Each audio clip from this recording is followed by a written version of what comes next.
biti ali ne biti je vprašanje.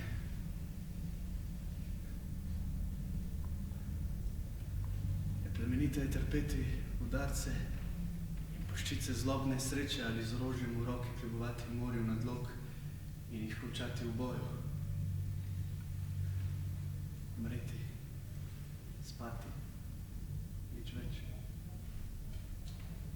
In spanjem narediti konec boli srca in 1000 mukam, ki jih deduje meso. Katero dopolnitev želeti iskrene? Umreti, spati, spati, sanjati.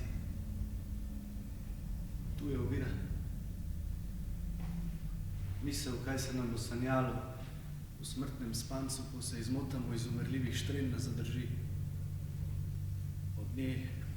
Od nje samo je beda tako dolgoživa. Zdaj, kdo pa bi prenašal šibo in porok sveta? Krivice in ponižanja oholih samodržcev, bridkost ljubezni, ki več nima cene,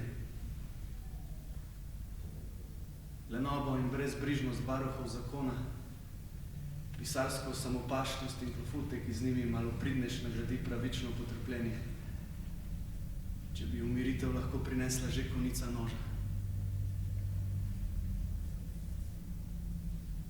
A groza onkraj smrtnega, neznane dežele, iz katere se nobeden popotnik ne vrne, nam pomaga nesti tovor tegob.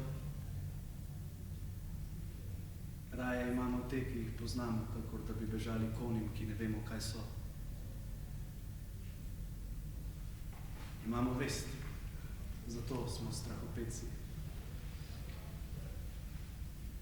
Tako naravna zdrava polt odločnosti postane z mislijo bledikavo bolehna. In najbolj tehtna in vzvišena podjetja se v teh pomišljevanjih izrodijo v nekaj, kar ne zasluži več, da imenujemo dejanje.